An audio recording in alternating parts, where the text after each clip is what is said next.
And some people on social media get annoyed when I say we're apes, you know, religious types, Americans. One bloke said to me, "Speak for yourself, dude, I ain't no ape." And I sent back, "Well, you are, because we're all apes." He went, "Nah, what's a gorilla ever done? We've walked on the moon." I sent back, "What do you mean we? You've done fuck all. You've spelt moon wrong." It's weird, isn't it, when people take credit for the sort of rest of the species, because that's what's pushed civilization forward, you know, a few geniuses along the way. Like, there's 8 billion people on this planet. Most of us do nothing. We eat shit and die. Like, if there was a meteor heading towards Earth to definitely destroy it, 4 billion people would get down on their knees and pray to their particular god, and a few hundred scientists would work out how to get Bruce Willis up there to stop it. It's an odd concept, praying, for me. I can't work out how God decides. All those people praying at once for different things.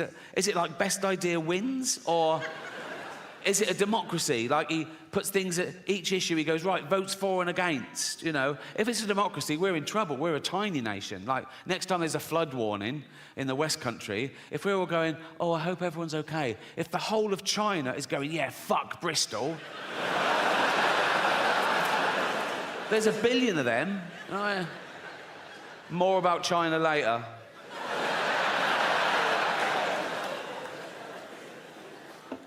Yeah, I've always found praying quite strange. Like, if I bump into a friend or neighbour and I know they've got a little kid, and I go, "Oh, how's so-and-so?" And they go, "Oh, not good. He's in intensive care. We don't know if he's going to pull through, but I pray every night." What I do, as an experiment,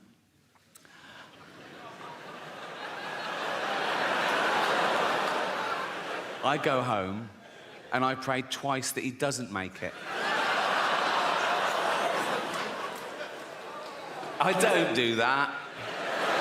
Years old as Homo sapiens. We've been around as hominids for a few million years, and of course, along with every other life form that exists at the moment, we've been evolving for 3.5 billion years. Everything that exists at the moment all came from the same little blob of organic matter 3.5 billion years ago.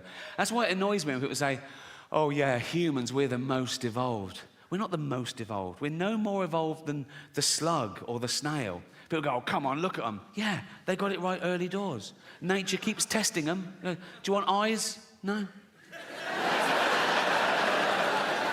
Not really. No. I have noticed one thing about the slug and the snail. Let's not split hairs, let's be honest. The snail is basically a slug with a shell on it, isn't it, right? But if you pull the shell off the snail, it starts giving it all, "Oh,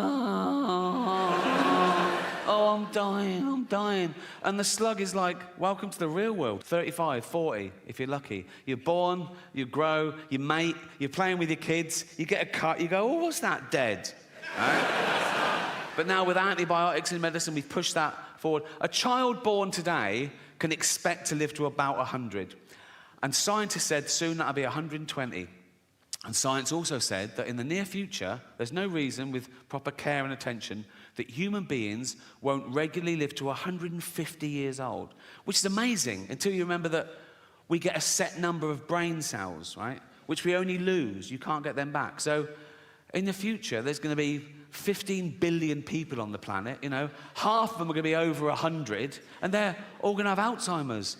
It's going to be like Dawn of the Dead. It's going to be fucking horrible. My auntie died of Alzheimer's. I don't know how you die of Alzheimer's. She forgot to live, right? And for the last couple of years, she was in her home, and my cousin, her only kid, used to visit her like once a week, and it got more and more depressing because soon she didn't recognise him, and then she didn't know who she was, or you know, and then she died. And at the funeral, we were sort of reminiscing about the good days, some of the funny, absent-minded things she said and did, and we realised, oh, probably that was the beginning of the disease before it was diagnosed. And this is a true story. Once, my cousin went home from work, and he went in, and she went, "Your tea's in the oven. I've had mine already." He went, "Oh, cheers, Mum." And it was like a fish pie, right?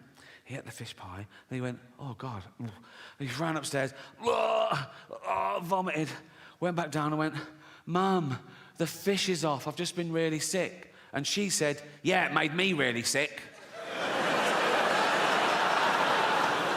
not your grandparents. They grew up dodging bombs and their firstborn having polio and the menfolk dying at 50 of lung disease. They could take a fucking joke, right? It was all about the wind-up. I used to wind up my mum all the time. This is a true story.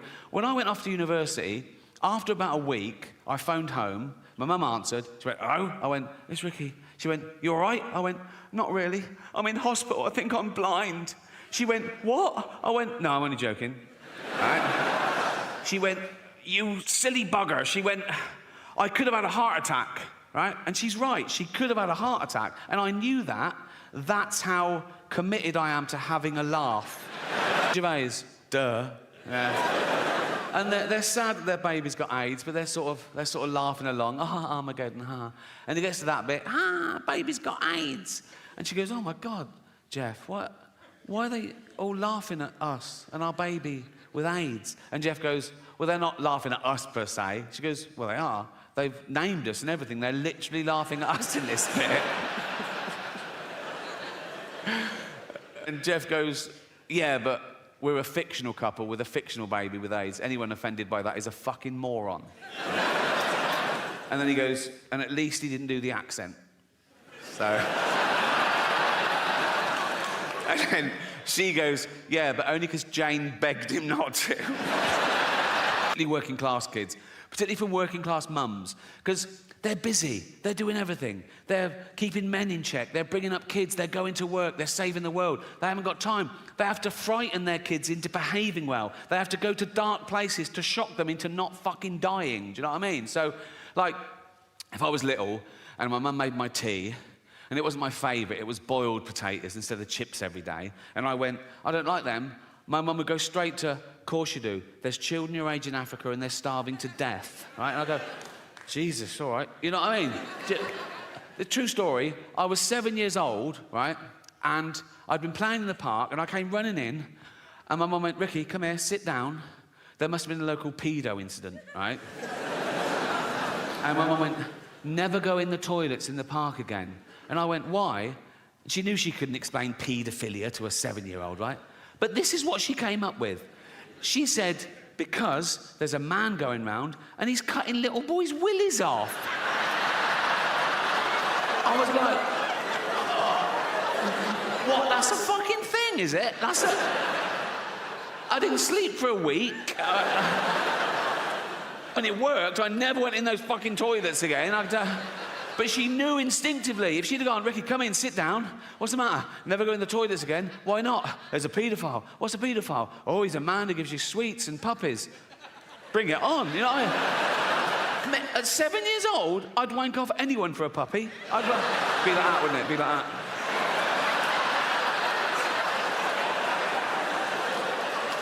Gonna get a puppy here. I'm getting a puppy. I'm getting a puppy. Gonna get a puppy here. Oh, fucking hell. Oh, I cannot do it left-handed at all. Fucking hell, come on. Have you been drinking? Oh, Jesus Christ. Come on. Fucking hell. Oh.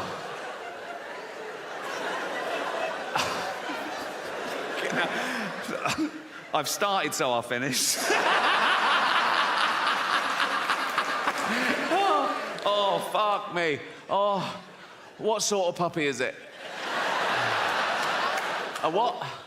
A Labrador? Throw in a kitten, I'll give you a blowjob. I'll go over that. Kitten, puppy, come.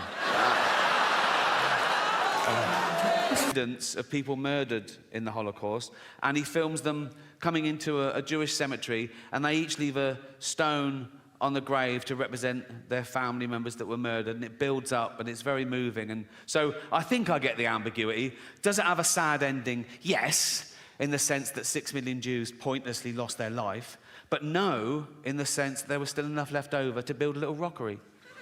So...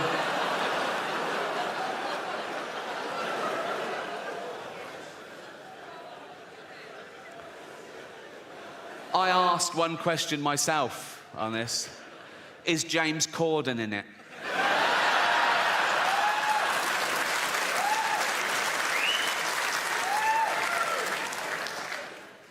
I did look at one other film briefly, Titanic, right?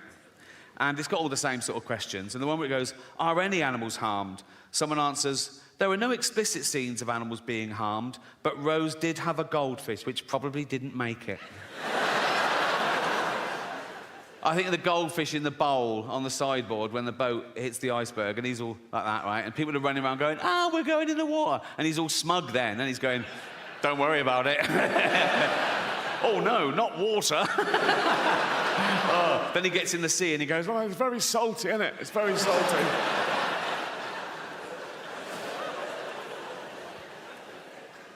Barn. And the mother's suspicious, right? And she goes, is it Old Yeller all right? Yeah, he's fine. But the kid knows that he's been bitten, right? And soon, Old Yeller starts foaming at the mouth and, getting aggressive. And the mother turns up with a gun, and the kid goes, no. And she goes, you know we've got to do it, boy. He goes, yeah, but he's my dog. I'll do it. And he shoots his own dog. And I was like in floods for like a year, right? Anyway, fast forward, right, a few years ago, I was on tour, I was on a train, and I get a text from Jane, and she says, oh, I'm finally watching Old Yeller. And I sent back, oh, enjoy, right? I didn't think, right? 20 minutes later, I get a text. Nothing happens to that dog, does it? Oh, I couldn't believe my fucking luck. I thought she knew, or... So I sent back, no, of course not. 1 hour later, I get a text, you cunt.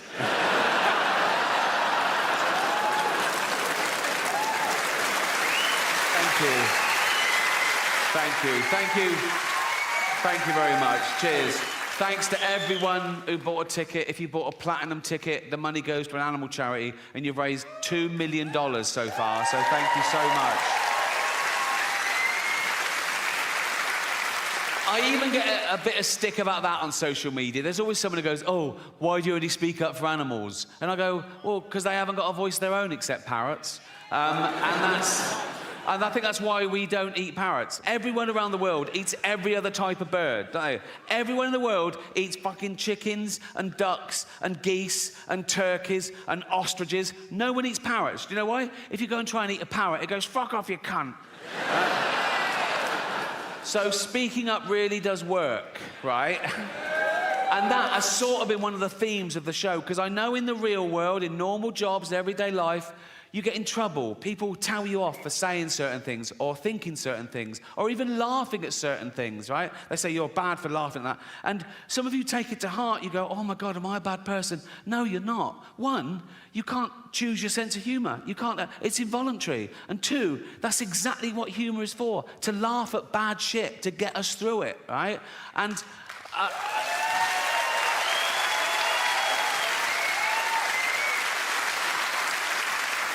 And we've established you can't even choose your own thoughts. How often have you been on a train station and you've suddenly thought, what if I just pushed that bloke? And then you go, why have I thought that? Am I a psychopath? No, you're not. You're the opposite. You're a safe pair of hands. You're testing yourself. You're reminding yourself how terrible that would be. You're a good person, right? I don't get that one.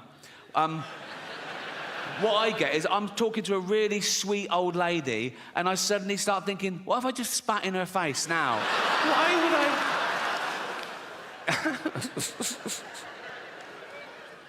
I? Another theme of the show has been words change and I'm woke, haha. But here's the irony.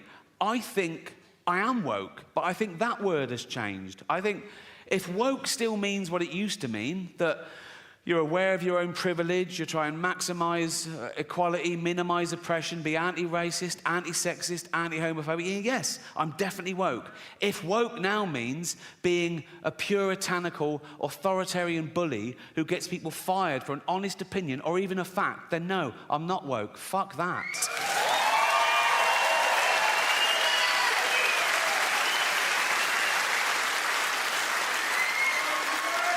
But here's the deal. To each their own, laugh at whatever you find funny. All laughter's good and you're amazing. Good night.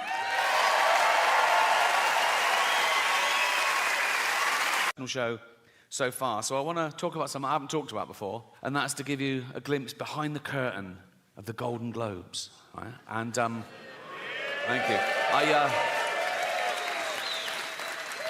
I last hosted the Golden Globes in 2020. It was the 5th time over a 10-year period, and I liked them more and more, and the last one was my favourite, because the world changed in that 10 years. You know, like the first time I hosted them in like 2010, the press of America, they hated me. Right?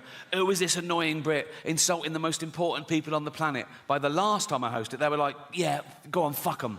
Fuck them, right? Because ordinary people had got sick and tired of being lectured by these multi-millionaire, nothing wrong with that, these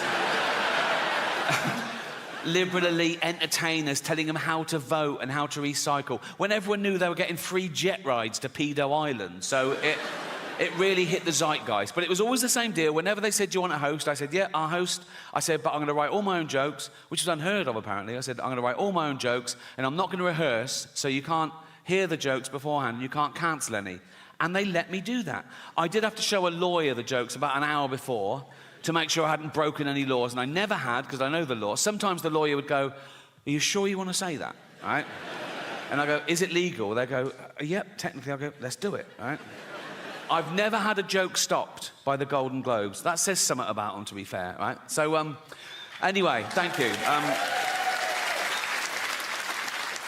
This last time, they said, oh, you've got to see the lawyer the day before now. I went, OK, great. So I was driven to the Beverly Hills Centre, and they're all setting up, right? And the photos of the A-listers are all in their chairs. I go, oh, there's Brad, there's Lisa. And they went, good. I went, oh, great. I went, yeah. And then the head lawyer, he was about 60 years old. He had, like, white hair. He went, oh, yes, there was one thing.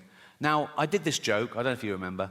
It went, the world got to see James Corden as a fat pussy. He was also in the movie Cats, but no one saw that. And it goes on at one point, I go, but Dame Judi Dench said it was the role she was born to play because she loves nothing better than plonking herself down on the carpet, lifting her back leg and licking her own minge. Right? So this lawyer went, he said, this is all true, by the way. He went, when you say James Corden is a fat pussy, that's just referring to his role in Cats, right? I went, yeah. Yeah, definitely. Nah. And he went, OK, great. I thought, this is easy. I wanted to go, call yourself a lawyer, right? And that was it. And I went, have a great show. And I left. And as I was leaving, I saw one of the other lawyers lean in and show this head lawyer his iPhone. And the head lawyer went, oh, yeah. He went, oh, sorry, Ricky, can you come back a minute? Right, so I'm there. I went, yeah. So he had the phone there. They'd looked up the word minge. I thought I'd gotten away with it, right? So it's now like I'm getting told off. And the head lawyer said, now, it says here that the word minge is a derogatory term for female genitalia. I went, well, yeah, it's a slang word for vagina in England.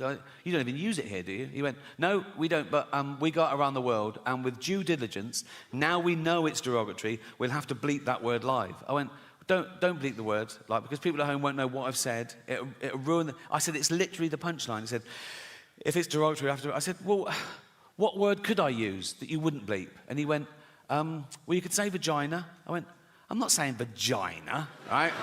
Anything funny about it. It's so clinical. I was thinking, Judi Dench at home going, why is he talking about my actual vagina, right? I said, minge isn't like that. It's like, it's not so specific, because vagina's so... Where's your vagina? There, right? Where's your minge? There. It's like...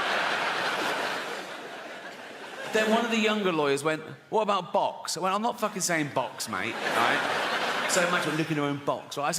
I said, minge is perfect. I said, people won't know what... If they're American, they won't know it. I said, it's not offensive. It's like... I said, kids use the word in England. Right? They weren't having it. So I said, what about flange? Right? So they looked up the word flange, right? And he went, well, that'd just be confusing, because in America, a flange is a part of a sink unit. I went, oh, well, I said, please let me say minge and don't bleep it. I was really rooting for minge, right? It was like 12 Angry Men. I go, no one's leaving till I can say minge, right?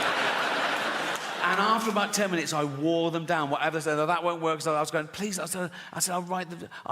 You won't get any complaints and all this sort of... And eventually, the head lawyer went, OK, you can say minge. I went, and you won't bleep it. He went, no, we won't bleep it. I went, you promise? He went, yes. And I left.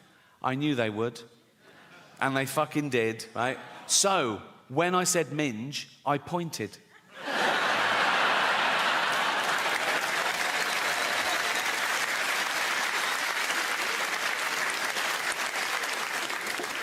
The most frequently asked question I get about the Golden Globes is always, was someone so angry about what you said about them, they came up to you afterwards and I always go, oh God, no. I wouldn't even say if that had happened, because I don't like gossip, to be honest, right? There was one guy I thought took it the wrong way, right? It wasn't a bad, no, the cameras went to him, and I'm not in control of the cameras, so I think he was caught in the headlights. It was Elton John, right? But it wasn't a bad joke. I was introducing Madonna, okay? And I later found out that him and Madonna were in this feud, and he hated being mentioned in the same sentence as her. But I didn't know at the time. I was confused, right? And it wasn't part of the monologue, but I'm there for like 3 hours, right?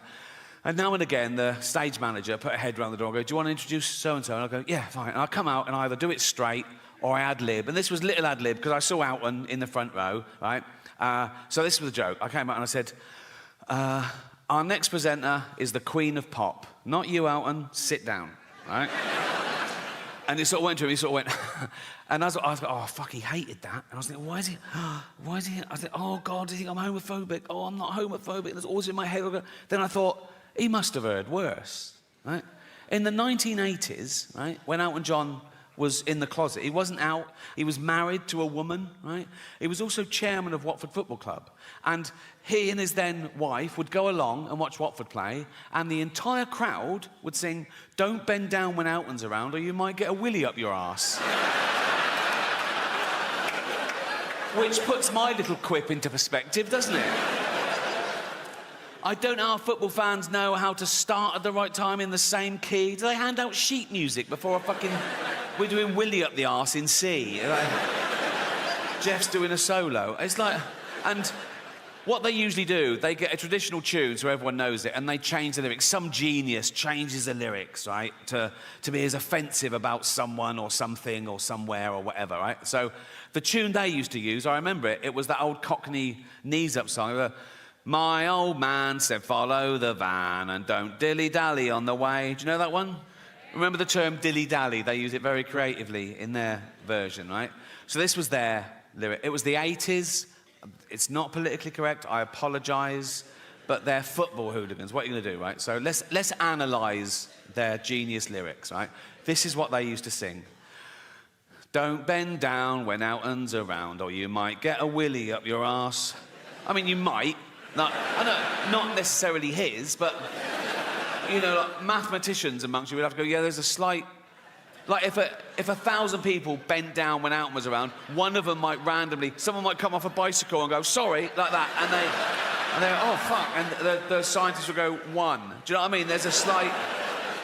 Also, when Elton's around, that's ambiguous. That could fit... Like, you could have two gentlemen having anal sex in a hotel room, right? And then the next day they find out that Elton John was staying in the next room. They go, oh, I got a willy up the arse when Elton was around, you know?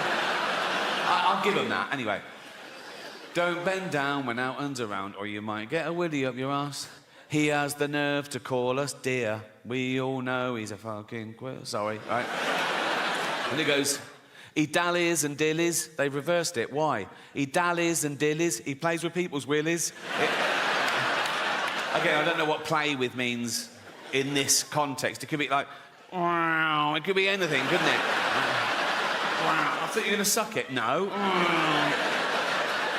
He dallies and dillies. He plays with people's willies. He's up every arse in town. I'd stop him there. I'd go, no, you know, that is provably false. He's not up every arse in town, is he? We can prove that. Right, take a small town. Take Watford. 120,000 people. He is not up 120,000 arses, is it? I mean, half of them are women, so 60,000 tops, right? And I don't think he's been up 60,000. And if he has, good luck to him, but that's not my point. This is my point, right?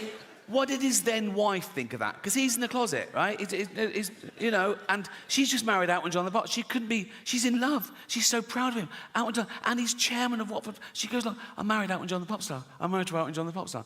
And then the entire crowd sing, don't bend down when Elton's around or you might get a willy up your arse.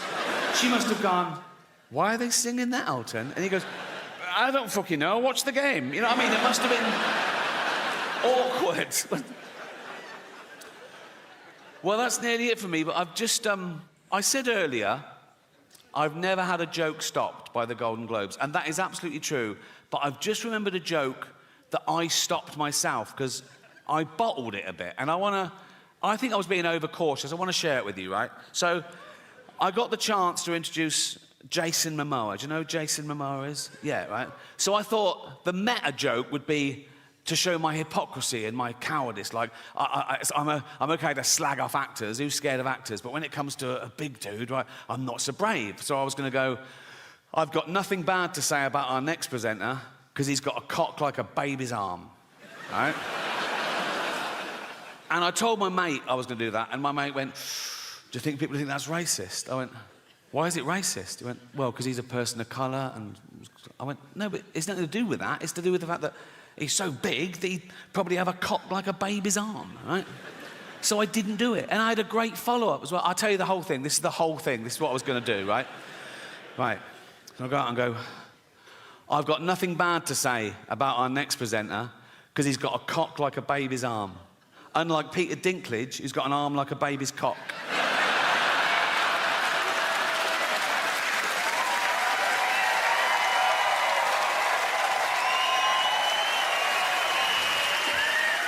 I reckon it's the next 10 years that I will. But as of now, my arsehole has never let me down. Very underrated, the human arsehole. Everyone goes, oh, the human brain, the greatest computer known to man. All the human liver can regenerate itself. Your arsehole is working 24/7. Even when you're asleep, it's like that. You're not coming out. You're not coming out. You're not coming out. Nope. You're not coming out. And you're not coming in.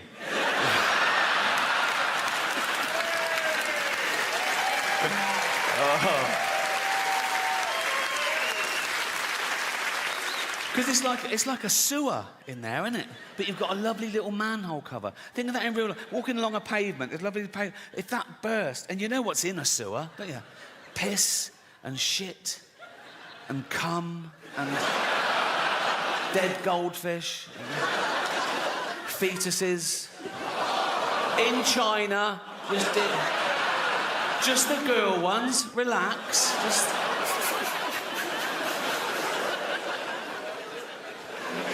I'm at that age now as well, because I'm in entertainment. People say, oh, you can have a facelift. I go, no.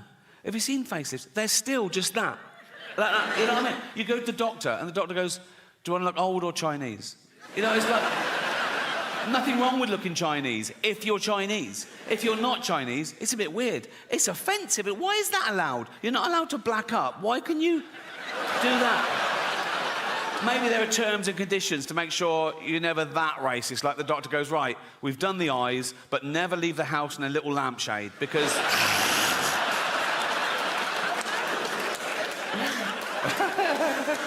Oh, so childish. It's so childish.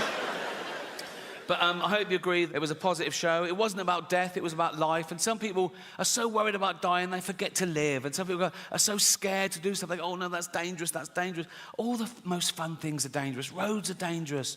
Alcohol is dangerous. Alcohol is a poison. I should know. I sell it. Dutch Barn. Right? So, yes. Right. Alcohol gives you brain disease, liver disease, kidney disease, heart disease, mental illness, but it does loosen you up at parties. So... Think of all the babies born through alcohol, yeah.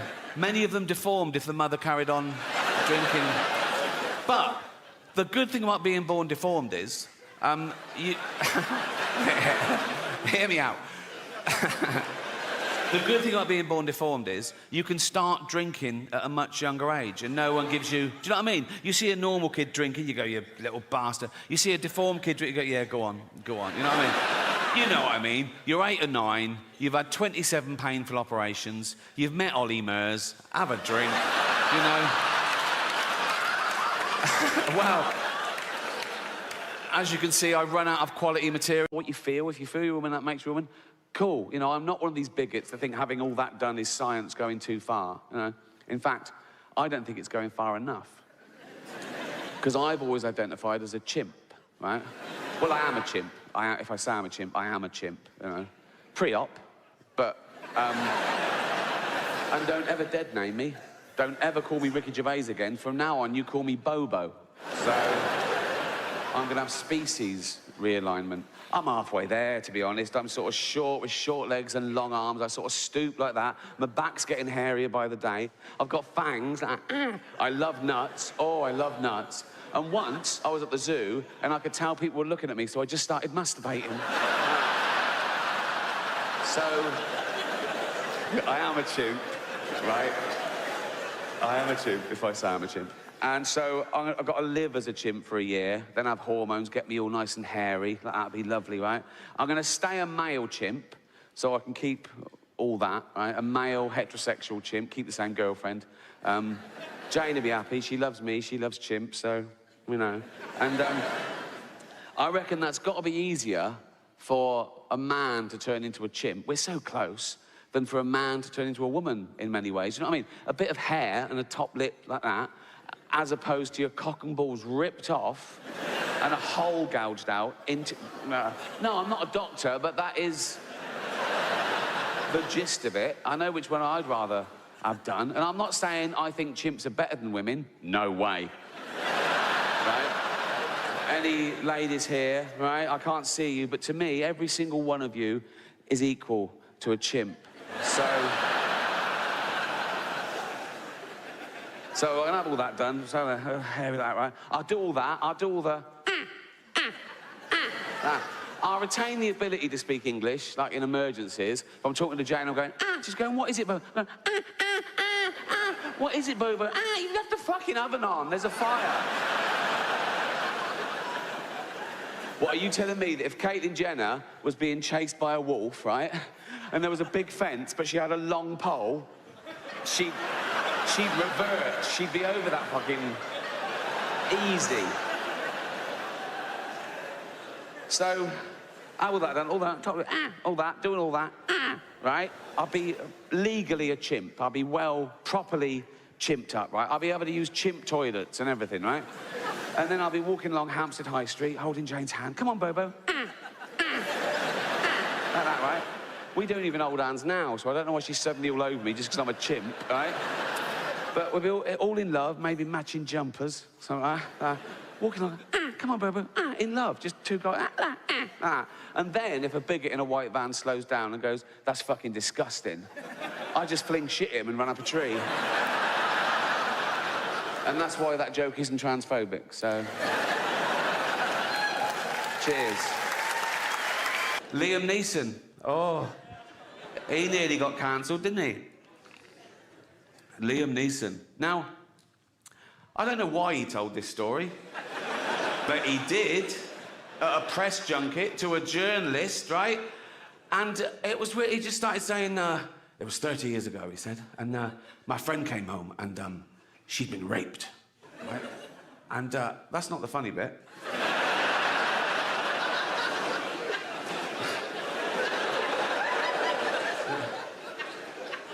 He said, she'd been raped. I said, what did the guy look like? He said he was a black guy. He said, so I got my cosh and I went out looking for the first black guy. He said, nothing happened. I came to my senses, right? But the weird thing about that story is, who has a cosh? Who has it? But it was touch and go. They cancelled the premiere that night because of the backlash and that people wanted the film to be deleted. And I get it. Some people can't separate the art form with the artist's personal life. Now, I know Liam. I've worked with him. He's a lovely man. He's definitely not racist. But when that broke, even I was like, oh, will I ever be able to find Schindler's List funny again? You know,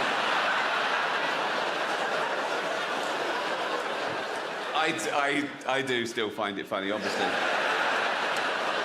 Moves with the times, like everything else. Just think of that. In a few generations, we've gone from owning slaves, being legal and respectable in the eyes of God, to a racist being the lowest of the low, isn't he? A racist is the worst person in society these days. Actually, a paedophile is the worst. Goes paedophile, then racist.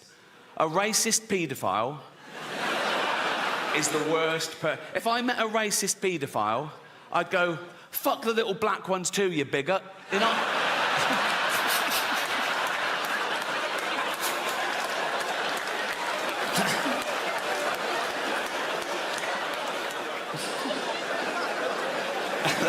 That's fine. They won't cancel me for that. I mean, they've been trying to cancel me for about 15 years, and they've always failed. And often the people trying to cancel me have been other comedians writing for the posh papers, doing that thing they always say, he's punching down. Well, comedy should punch up. We only punch up. We punch up. Their idea of punching up, they have a go at Boris Johnson.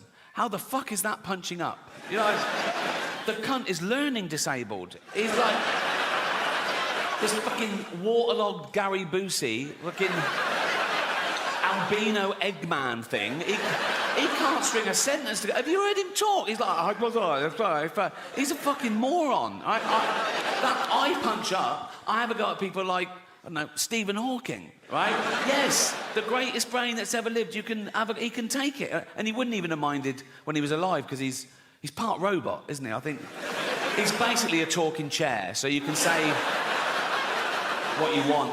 And he was on Epstein's Island, apparently, so fuck him. I don't... What was he doing there? Why do I want to go? Why? Why do I? You're not just there doing fuck. I would go, what? I know pedos who'd kill for a ticket to that.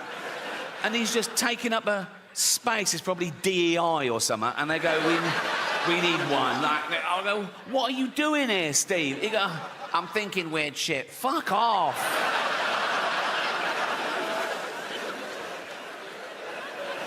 That is probably a hate crime. That is. It's a big buzzword at the moment, isn't it? Hate crime. Whatever happens, someone always goes, oh, was it a hate crime? Why? Makes it so much worse. Does it? Why? If I was just walking home tonight and someone randomly jumped me, beat me up, mugged me, stabbed me, threw acid in my face, I wake up in intensive care, beep, beep, beep. I open my eyes through the bandages. There's a policeman. He goes, Miss Gervais. I go, yeah. He goes, we just want to let you know it wasn't a hate crime. I go, oh, thank God for that. Pretty hateful, isn't it? But no, a hate crime is something that's based on your race, disability, sexuality. So a guy with a gun, he wants to kill someone at random. He sees a crowd. He goes, eeny, meeny, miny, mo, bang, kills someone dead. He goes to court. The judge goes, why did you kill that person? He goes, no reason. The judge goes, so you're not a bigot? He goes, if Darren is definitely bent, you can't go around just slagging off Darren willy-nilly. Do you know what I mean? You can get sued in this country for saying someone's gay if they're not, you know, which is a homophobic law, because you can't be sued the other way around. You can't be sued for saying someone's not gay if they are, which seems unfair, doesn't it? Like, I could go up to Britain's biggest gay and go, all right, Alton, all right, and he'd love that. He'd fucking love that. If that's your game, you want to be top of the pile, so to speak, right? I'd go, all right, Alton. He'd go, yeah. I'd go, ha, ha, ha, ha, ha, ha, you're not a gay. He'd go, I bloody am. He'd go, I'm going to sue you. I go, you can't. You can't. He'd go, but know that I am gay. I go, I don't believe you are. He'd go, well, come on with me and see the shit I do if you don't believe me.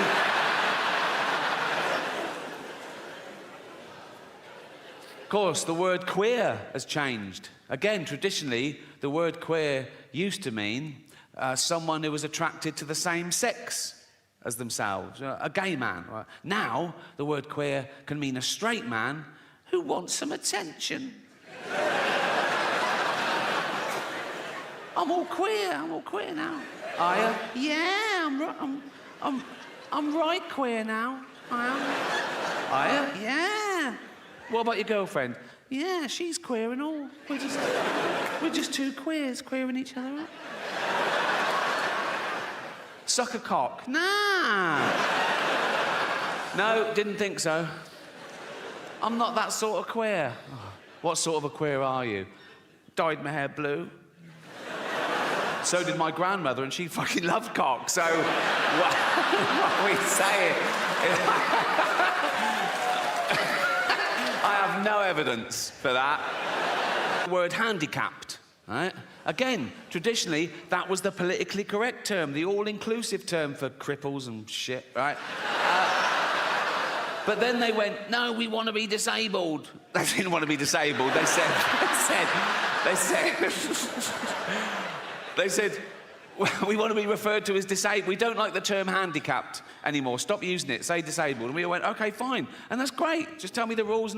In fact, I'm a stickler for the rules. Like, if I was on a beach and a woman came running up and went, help, help, my handicapped toddler's drowning, I'd go, sorry, you're what, love? What? My handicapped toddler's drowning and he can't swim. Whoa. Do you mean your disabled toddler is drowning? She'd go, yeah. I go, right. Well, let's... Oh, dead. Wasted too much time being woke, didn't I? Well, I am woke now, and who cares? If humanity was wiped out today, the Earth would return to a paradise in a few hundred years. If we lose bees, we're a desert forever. We're not that important. We're just one species of narcissistic ape. And some people on social media get annoyed when I say we're apes, you know, religious types, Americans. One bloke said to me, speak for yourself, dude, I ain't no ape. And I sent back, well, you are, because we're all apes. He went, nah, what's a gorilla ever done? We've walked on the moon. I sent back, what do you mean we? You've done fuck all. You've spelt moon wrong. It's weird, isn't it, when people take credit for the sort of rest of the species, because that's what's pushed civilization forward, you know, a few geniuses along the way. Like, there's 8 billion people on this planet. Most of us do nothing. We eat shit and die. Like, if there was a meteor heading towards Earth to definitely destroy it, 4 billion people would get down on their knees and pray to their particular god, and a few hundred scientists would work out how to get Bruce Willis up there to stop it. It's an odd concept, praying, for me. I can't work out how God decides. All those people praying at once for different things. Is it like best idea wins? Or is it a democracy? Like he puts things at each issue, he goes, right, votes for and against, you know. If it's a democracy, we're in trouble. We're a tiny nation. Like, next time there's a flood warning in the West Country, if we're all going, oh, I hope everyone's okay. If the whole of China is going, yeah, fuck Bristol. There's a billion of them. More about China later.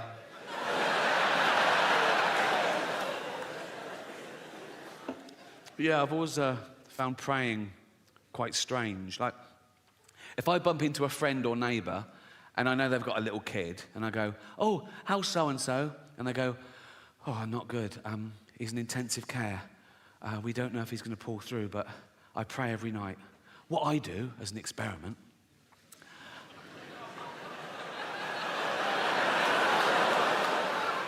I go home and I pray twice that he doesn't make it. I don't do that. On a serious note, I've been doing I'm at that age where I'm glad we haven't got a Harold Shipman knocking round. Do you know what I mean? Those of you too young to know who Harold Shipman is, right? He is our most prolific serial killer, right? He killed 300 people. He killed old people. That's my point. He'd have his eye on me, go, oh, give him a few more years. And he was a doctor, right? But the reason you haven't heard of him, right, is because he never appears in those lists of the worst serial killers. And he was like one of the worst ever, but he didn't act like a serial killer, right? He was a GP, he was old school, he had a little shirt and tie, little tweed jacket, little beard, little glasses. He'd do house visits, he'd go on to see Edna, 85. You all right, Edna? Yeah. Do you want a cup of tea? Yes, please. And he'd make Edna a lovely cup of tea, right? Then he'd just put her in a lethal amount of opioids, right? And he'd just give Edna the tea and watch her drink it and fall asleep and die. And that was it. He didn't even masturbate. You know, yes, it is a waste, sir, yeah.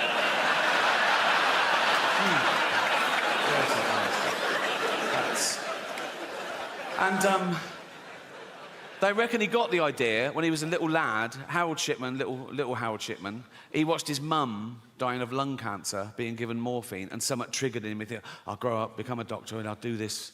I don't know whether it means that he liked the way the morphine got his mum out of pain. So these were like mercy killings, like, you know, reliving the kindness. Or the opposite, he was jealous of old people who lived longer than his mum should have, so he was punishing them. I don't know, doesn't matter. Actually, it does matter, because if you can really understand why someone does something like that, you might spot the signs in the future and stop a crime before it happens. You know, I always think that when there's a school shooting in America, right? It's usually some emo, right, who goes into a kindergarten, kills about 30 toddlers, turns the gun on himself, right? And all the eyewitnesses, they always say the same thing. They go, oh, he was a loner, he sat at the back, he was shy, he was bullied. Let's round those cunts up now. Do you know what I mean? It's like, go into a school, see who the bully's smashing up, right? Go, I'll take it from here, mate, thank you, right? And drag that little dweeb off to Borstal or jail or so.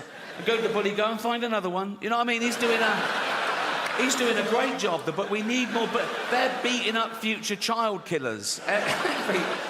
I was listening to the radio in England a few weeks back, Radio 4, quite highbrow. There was a discussion about political correctness. My name came up straight away, right? And there was this woman on there going, oh, yeah, well, it's not right. Ricky Gervais, he makes jokes about fat people. He wouldn't make jokes about gay people, would he? And being fat is like being gay. What? No, it's not. What? You can't choose your sexuality. As we've established, you choose whether to eat too much or not. You know, with your sexuality, you're born, you grow up, you discover you like same-sex relationships, and that's it. You're gay, okay? For being gay to be the same as being fat, you'd have to be born, be straight, grow up knowing you're straight, but gradually and consciously wean yourself onto cock.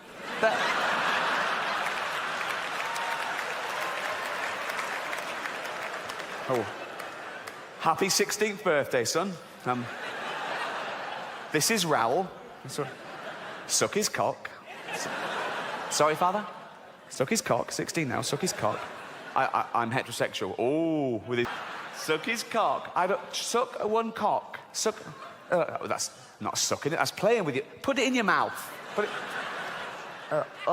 Look, have a go, you might like it. Oh, it's not so bad, is it? I fucking love these. If that happened, then being gay would be the same as being fat, but it doesn't, so it's not, okay? I was on a plane last year, okay, going from New York to LA, okay? And me and my girlfriend were one side of the plane, there was the aisle, and the other side, there were these two huge fat women, okay? Proper fat. One of them just got on and went, can I have a belt extension? Yeah, of course you can, you've earned it, right? So, proper. In fact, I was thinking of calling the pilot out and going, should one of us swap with one of them? Otherwise, we're just going to Canada. Do you know what I mean? And one of them was even fatter than the other one, okay? And she was there, and she'd got on the plane with one of those takeaway buckets of fast food. Bucket. I mean, there's your first clue. When did that happen? When did fat people just give up? When did they go into a shop and go, oh, fuck it, just treat me like a farmyard animal? Really? Give me it in a bucket. In fact, just strap it to my fucking head and I'll just... A bucket? Really? You want your meal in a bucket? Yes. Right? So, she's there and she's chowing down, right? And I swear, she turns to her fat friend and says, this is the best fried chicken I've had all day.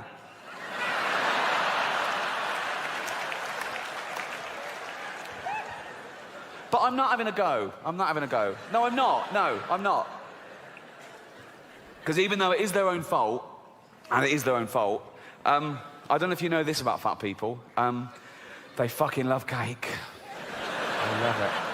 They love it, right? And I blame the food industries. Because you go into a supermarket and it's just packed with that stuff. Everything's packed with hydrogenated fats and extra calories and sugar and butter and everything. And they love that, okay? And there's always a big door, isn't there, to a supermarket? It's always... They've got a quadruple door, isn't it? No one's ever been too fat to get through the door of a supermarket, okay? And it opens automatically, so they don't have to waste calories pushing anything. There's just... And it's a good job it opens automatically, because usually it's glass and they can see the pie from down the road and they're in like that. Grazing, right? So, I say, keep the big door.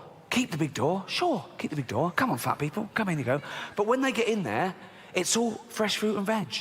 It's all whole grain. It's all stuff that's good for you, OK? Of course, they'll be confused at first. They go, well, that's not real food to them. They think Brussels sprouts is packaging, right? They're looking, where's the cakes? Where's the cakes? The cakes are over here, but the cakes are through a different door. But this door is human-sized, OK? So now they go, there's the cakes. They go, oh, fuck, I can't get in. I can't get through the fucking door. I can't. And they're starving. I go, oh, God, what's this? I've got to eat some, what's this, a banana? Right. And they go back, oh, no, I still can't. Back another carrot.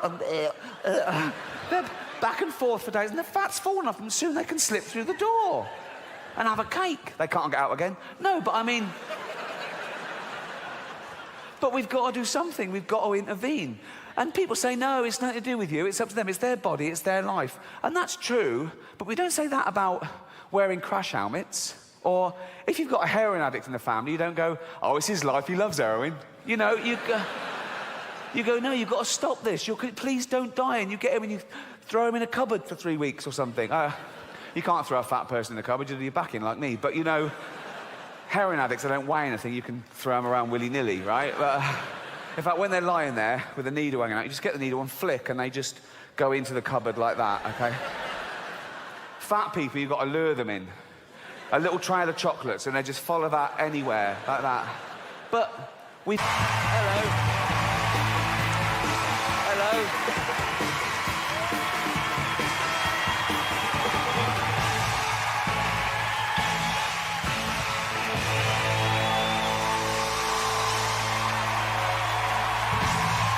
Thank you. Hello, Chicago. How are you? Wow. Wow. Thank you so much. Thank you so much. Thank you. Thank you. That was an amazing welcome. I should explain something straight away. Usually when I come out on stage, it's amazing, OK? I'm doing cartwheels and backflips. It's fucking spectacular, right? But I've hurt my back. That's true, actually. I've pulled a muscle in my spine playing golf. I know what you're thinking. Serves me right for playing such a stupid game as golf. But, no, I've been in agony. I'm actually on painkillers right now. So, no, it's true. If I suddenly start talking like Paula Abdul, you'll know why. I'm not drunk. So, when the doctor... This is true. When the doctor gave me the painkillers, he said, no, you can't drink alcohol with these. And I went, I don't want them then. Anyway... He went, what? I said, give me some you can drink alcohol with. Right? And he went, well, you're not meant to drink with any painkillers. Who are you, my fucking mother? Just... So I've been walking around like the Elephant Man for days, but without the big cock, obviously. I assume he had a big elephant's cock to match the head, though that would make things all right then, wouldn't it? That would sort of balance it out. No, because then he'd look in the mirror and he'd sort of go, oh, no. Oh, look at that fucking head. Oh, hold on, though. What's going on down here? Hey! Oh, swings and roundabouts. Let's celebrate. The buns are on me. So, yeah, that's my problems. I didn't cancel, though. Don't you hate that when an artist cancels? You turn out and goes, concert cancelled due to sore throat. Oh, or I couldn't go on, I was depressed. Oh, poor little artist. Oh, can you imagine a labourer trying that? Turn out going, I've got a little tickle and I'm fed up. Oh, move the fucking bricks, mate. Never cancel. I had a gig in Dublin a couple of months ago, OK? And as you know, Dublin is in Ireland, which is off, it's off the coast of Great Britain. It's not part of Britain, but it's very close. It's sort of like our Cuba, I suppose. It's like...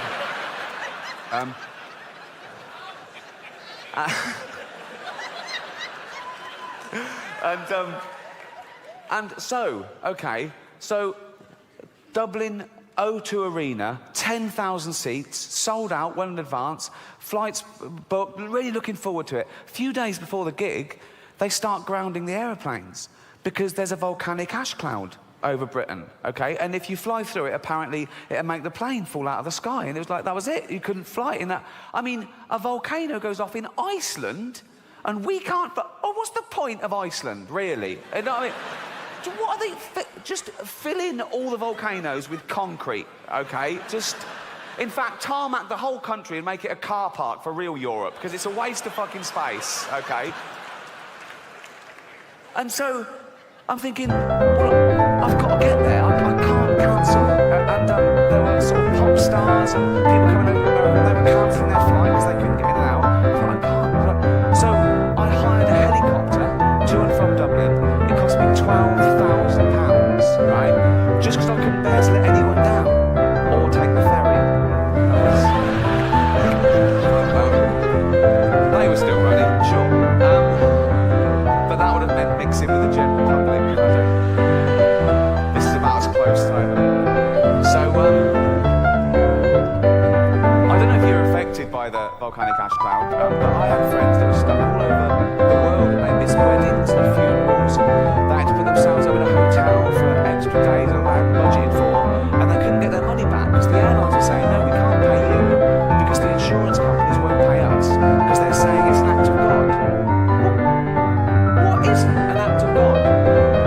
No, if you believe in God, that's sort of a definition of him, isn't it? That he does everything. Isn't that right? Everything is an act of him. He's all-powerful, he's everywhere but one. He invented everything, there was nothing before him. He invented time, everything. He's across it all, okay? He doesn't miss a trick, and he's not absent-minded. A volcano going off, it's like him going, fuck, I'll lift the oven on. You know, it's... And who are these insurance companies that can decide what is and isn't an act of God? How do they know, okay? Have they got a hotline to God? They call him up, do they? Ring, ring, ring, ring. Hello? Can I speak to God, please? Speaking. Oh, I didn't think you'd answer the phone yourself. What do you want? That volcanic ash cloud. Was that you? Yeah. Yes, that was an act of me, all right. So I shouldn't pay out. No, don't fucking pay my money, son. No. Brilliant, brilliant. While I've got you here, did you make a tree fall on Steve Baxter's car? There's a lot of Steve Baxters. Steve Baxter, 2 Acacia Road, Hounslow. It happened at 2:15 on the 3rd of June this year. 2:15, 3rd of June. No, that wasn't me. I was in Africa that day giving AIDS to babies.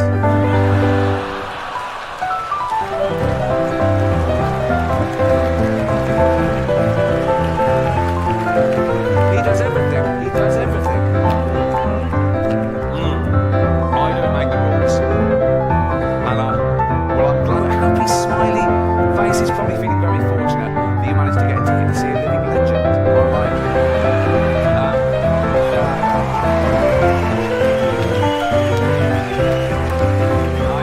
I know. Watch special of the year. I thought everyone loves me now. Everyone loves me now. Then I got this tweet. Real tweet. Call yourself a comedian? He knows I do. Literally says the word in my Twitter bio. Call yourself a comedian? You're about as funny as... Now, I thought he was going to go for the jugular and say Miranda or... Come on. Come on, guys. Don't... I'm joking. Right. Call yourself a comedian? You're about as funny as a fart at a baby's funeral. He was trying to hurt my feelings. But his big mistake was choosing something that would be fucking hilarious. As if that would... A fart at a baby's funeral. Big echoey church. Everyone just silently sobbing like that. Tiny little coffin. Tiny little coffin. And someone farts, you'd laugh. Even if it was your baby. You know, no. If you're at the funeral, it's been dead a week, do you know what I mean? You're probably up for a giggle.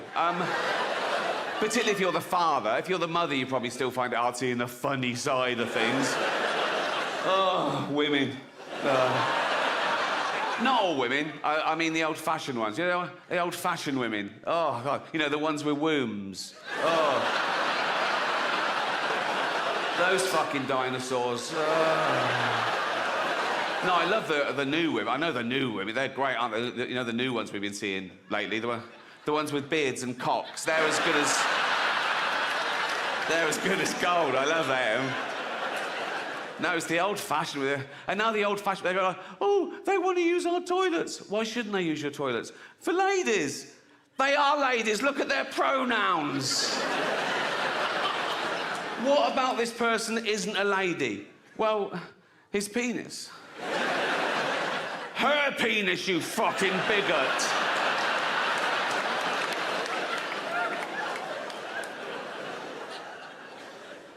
What if he rapes me? What if she rapes you? You fucking turf whore.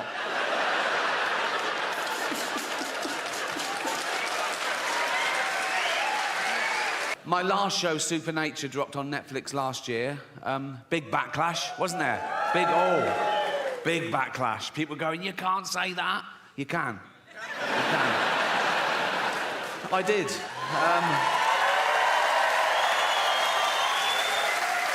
Yeah, the inevitable backlash, which made it the most watched special of the year, so I've learnt my lesson.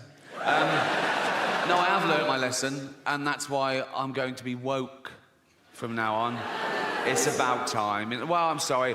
Well, I am woke, and now I'm woke, the first thing I've got to do is change my Twitter bio. Because at the moment, it's like a list of the shows I've created. But now I'm woke, I've got to pop in the word anti-fascist. So people know I'm not a fascist, because that is a big problem at the moment. People come up to me on the street and they go, Rick, have you been imprisoning journalists? I go, no. They go, oh, interesting. They go, have you been gassing Jews? I go, no. They go, well, pop it in your bio then, you silly cunt.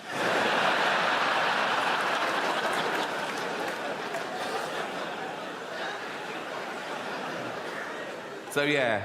I'm not a fascist. It's an odd thing to just declare, isn't it, that you're not a fascist? We assume, don't we? You wouldn't go up to someone on the street and do that, would you? And go and say, oh, by the way, I'm not a fascist. You know, it's like they protest too much. It's like going into a school and going, I'm not a pedo, so just forget I even mentioned it. So these kids are safe running around me. They can run around naked for all I care. I'm not a pedo, so... Of course, the word fascist has changed. Traditionally, the word fascist meant a member of a far-right authoritarian regime that uses militarism and violence to suppress individual rights. Now, the word fascist can mean liked a Joe Rogan tweet. So, words change, yeah? And that's part of the reason I'm going to become woke, is words change, and I don't want to be left behind, you know? I don't want to end up like my granddad in the 70s. Oh, he was all like, coloureds this and queers that. Oh. Although the word queer is all right again now. So if you wait long enough, it just goes full circle. Just be patient is my... So yeah, you can use the word queer. You still can't use it as a noun, only as an adjective. You can't go up to someone and go, you're a queer, but you can go, hear about Darren? He's queer now. And a big controversy last time I did it was a Caitlyn Jenner joke, right? Oh, outrage on Twitter the next day. And by outrage, I mean a couple of people going, it was transphobic. It wasn't transphobic in the slightest. It was a joke about a trans person, but the joke had nothing to do with that aspect of her existence. And that's the other thing about offence. People get offended when they mistake the subject of a joke with the actual target, and they're not necessarily the same. I'll tell you the joke. You make your own minds up. Right. So...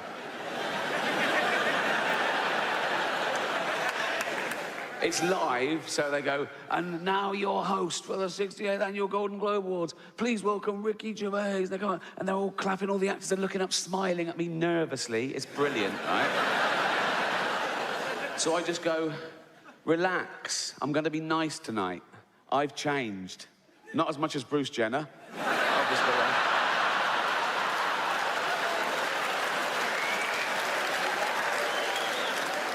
And I go, now Caitlyn Jenner, of course, and what a year she's had. became a role model for trans people everywhere, bravely breaking down barriers and destroying stereotypes.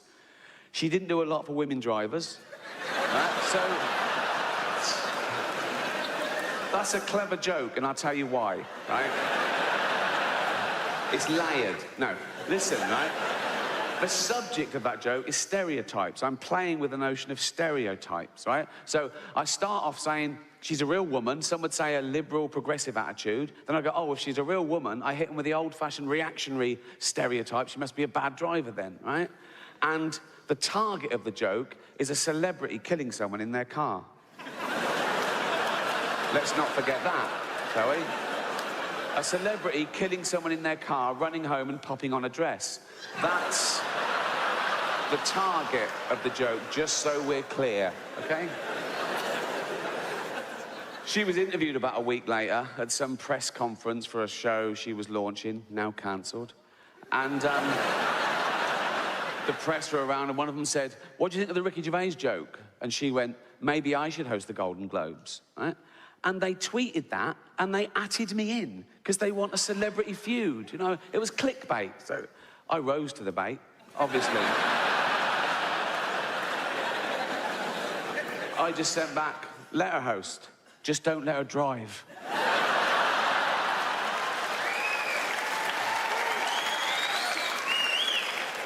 Another website that was in the room, Entertainment Weekly, they tweeted a different headline, and they atted me in as well. And their headline was, Caitlyn finally breaks silence over Ricky Gervais. I just sent back, at last. She always breaks too late. Bring it on. Bring it on. But I'm a considered comedian. I like my jokes to be accurate and my targets to be fair. So I was engaging these people. I was saying, why is it transphobic? And they were saying, it's about a trans person. I said, well, that's ridiculous. That's like saying a joke about Bill Cosby is automatically racist. It depends on the joke. But I was talking to them, I'm willing to learn, and I found out my crime was that I dead-named her.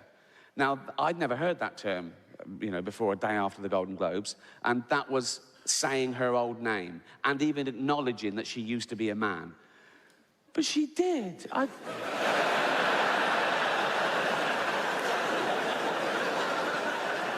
I saw him on the Olympic Games. It was decathlon, it was in everything. He was all over the place. Shot put and pole vault. He won a medal. He was famous. He was on telly all the time. But, you know, a big, famous man with a huge, I don't know, but I mean, I'm guessing he's a big, but I've learned my lesson. Now, I'd never dead name her now. Now I know it's wrong. I'd never dead name her now. But, like, years ago, when, you know, she was a man. No, it was years ago, I'm saying, right? And she went to the doctor, right? And knocked on the door, and the doctor went, come in. This is years ago. I was saying, I'd never dead name her now, but this is like a flashback before anyone... Do you know what So, like, come in, and he went, hello, Bruce Jenner, because that was his name then. The doctor, you know, this was years ago, and the doctor went, oh, hi, Bruce Jenner, you big old... How you doing, boy, you fucker? How you doing? You big old lunt. Oh, how you doing, boy? Come here, you fucker. How you doing, Brucey boy? You all right? Right? And Bruce Jenner, because that was his name, this is years ago, right? So Bruce Jenner went, yeah, not too bad, doctor, yeah. Not too bad, right? And I was like, what can I do for you, Bruce? You fucker. How you doing, boy? And Bruce Jenner went, because that was his name. Bruce Jenner went, look at that. And they went, oh, come on, Bruce Jenner, you know the rules. He uses his whole name every time for some reason, I don't know why. Come on, Bruce Jenner, you fucker, you know the rules. You can't bring your big old pole vaulting pole in here, mate, you know. And Bruce Jenner went, no, that's not my pole vaulting pole, that's my enormous penis. And they went, oh, right, yeah, seeing as it is your penis, you can bring it in here, but you should have left your shot puts outside. And Bruce Jenner went, that was his name for 58 years, I think.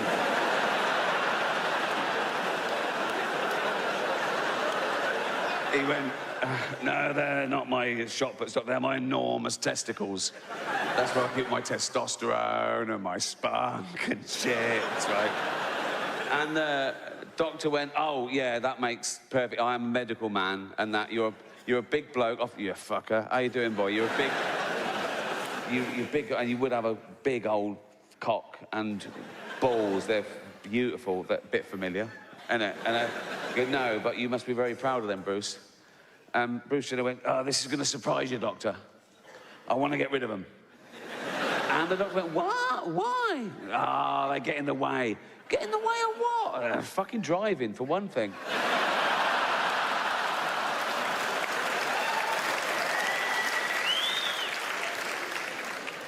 So I'm engaging these people, and I'm saying, but I had to say her old name because that gets me into the joke. I say, I've changed, not as much as Bruce Jenner, and then I do the actual joke. I went, no, this is my second crime. I say, she hasn't changed, right? She's always been a woman, because she's... How subjective it is, how one person... Some people can find them hilarious, some people find them the least funny person in the world. And when someone says to me about another comedian, they say, oh, they're not funny. Even if I agree with them, I stand up and I say, well, you can't say that. You've got to say, you don't find them funny, you know? And I hate it when people say, that joke was offensive. I gotta say, no, you've got to say, you found it offensive, because it's all about feelings, and feelings are personal. And there's loads of types of comedy, and comedy evolves, you know? There's a new type of comedy at the moment called woke comedy, right? No, it's very progressive, you know. There are some clubs now where the comedian has to sign a thing saying he won't say anything contentious, or he won't say anything that could offend anyone. It's a safe space for the audience. Woke comedy. And I tried to watch a bit of it, and I decided I'd rather watch Louis C.K. masturbate.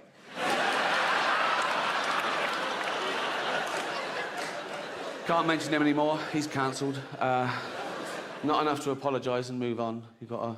Like poor Kevin Hart. See, Kevin Hart, he got the job hosting the Oscars. It was his best day ever. He was on Twitter going, oh, I've wanted to do this all my life, right? And then someone found these 10-year-old tweets, right? That they were sort of childish, sort of shitty, homophobic tweets. It was about his son. He was mucking around. He said, oh, my son's doing so-and-so. I hope he's not gay. There was a massive backlash. He went, oh, sorry, I'm not homophobic, really sorry. He deleted them, right? And said, I'm really sorry.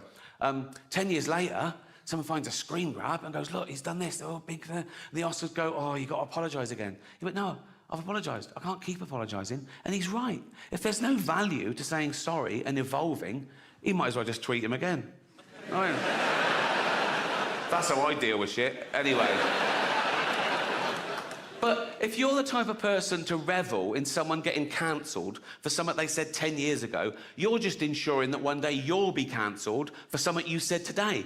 You can't predict what will be offensive in the future. You don't know who the dominant mob will be. You know, like, the worst thing you can say today, get you cancelled on Twitter, death threats, whatever, the worst thing you can say today is, women don't have penises, right? Now, no one saw that coming.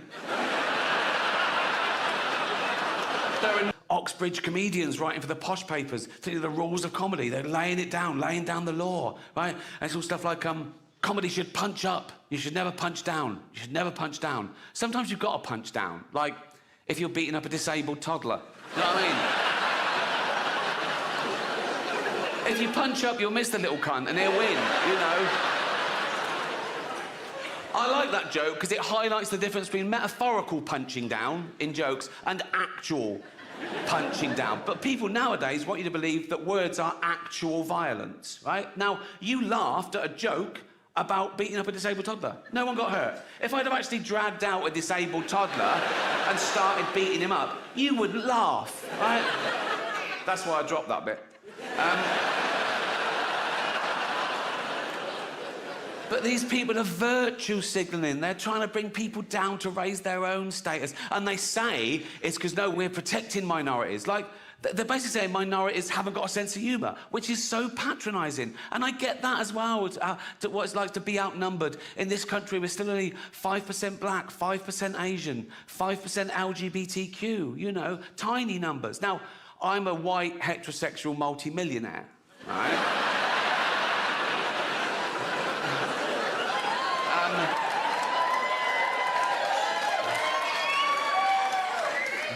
There's less than 1% of us.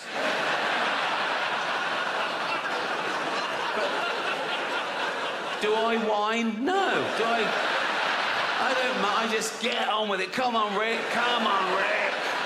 just keep I'm like Rosa Parks. Do you know what I mean? I'm like... Except I fought for the right to never have to take a seat on a bus. But...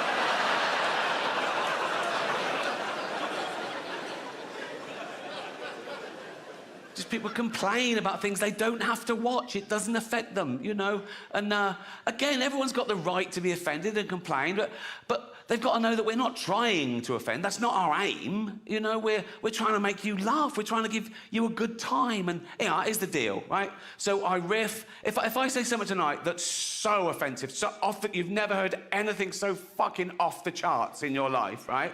Don't make a scene. Go to the box office after the show. They can't give you money back straight away, but there's a form you fill out with the complaint, and I take those away, and I shit on them. So humanity. What is humanity? What are we? Well, we've touched upon it there. We're great apes. Not metaphorically, we're literally great apes.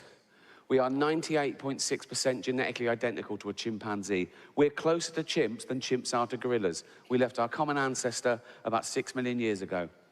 We have the same life cycle. Same life cycle as any other animal, which is our parents mate, we're born, we grow, we mate, our parents die, all our friends die, and then we die. Now, my 7-year-old niece didn't like hearing that, right? But I said, you've got to look. I said, stop crying. I said, you're 7, you know, today. So...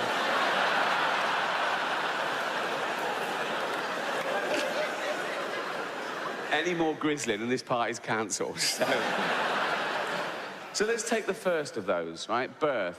It's already an odd one for humanity because the human being is born before the end of its natural gestation period. And by that, I mean, because of our evolution, our brain is so big, we have to get that huge head out early. That's why the skull is in parts and supple, right? And then we have to carry on gestating outside the womb. That's why we're so useless. Compare us to other mammals, right?